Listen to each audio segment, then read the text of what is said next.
Commissioners. My name is Wayne Craig. I'm from Redondo Beach. I'm also a member of a grassroots group called Rescue Our Waterfront.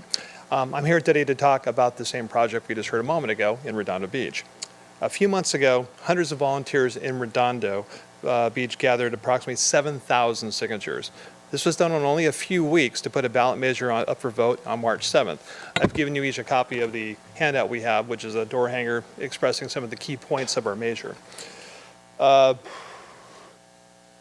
We did this again to overturn the actual project you just heard mentioned, which is basically a mall by developer CenterCal, which is approximately 524,000 square feet. With the anticipated passage of this measure, we hope you will consider our public interest in the appeal we filed to your commission. The proposed CenterCal Mall would eliminate a public park and limit access and parking. It would also restrict recreational activities and access for stand-up paddleboaters and boaters. Perhaps the most absurd proposal is locating a boat ramp in an area former harbor masters have called the most dangerous spot in the harbor. Other features of this project will be a 700-seat movie theater, an expensive 120-room or 110-room boutique hotel. We feel this massive project is conveying a public asset to a retail developer and will limit access to benefit only a few affluent shoppers. As of this date, you've probably heard from the developer, CenterCal, persons in their employ, or those directly benefiting from them. And some of them are here today. Just know that they are a small part of a $300,000 campaign effort to defeat our ballot measure. I therefore ask you to remember this when listening to their PR machine. There's another aspect of this project that is troubling. It's becoming more apparent each day that this mall is a means to keep the general public from accessing our harbor.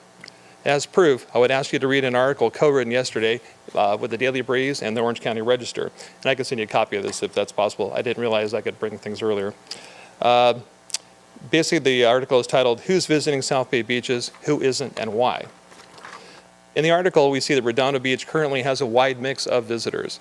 The demographic cited showed them to be about 47% white, 40% Latino, and more than 1/3 of them earn less than $50,000 a year. I mention these stats as the developer, in their own marketing material, quote, "This new mall will attract a new class of affluent visitors." So I wonder, what's wrong with the current people there now? These facts are fully documented in our appeal for your review later. But let's be brutally honest. Charging high rates for parking, expensive shops, a boutique hotel, restaurants with $30 margaritas, and $50 a seat movie tickets is going to restrict, not encourage access to the public and to our harbor. Even if this project is marginally successful, the increased traffic and reduced parking will create a nightmare for residents and visitors alike. The environmental impact report paid for by CenterCal stated there will be at least 12,500 more cars per day, and double that on weekends. It also said this would not have any significant impact to the public. Yes, it really says this. Any decision you make on this appeal should closely match what the public needs, not what a developer wants to maximize their cash return. We feel such a drastic change for the use of a public harbor to a mall must be denied by the Coastal Commission. I thank you for your time. Thank you very much.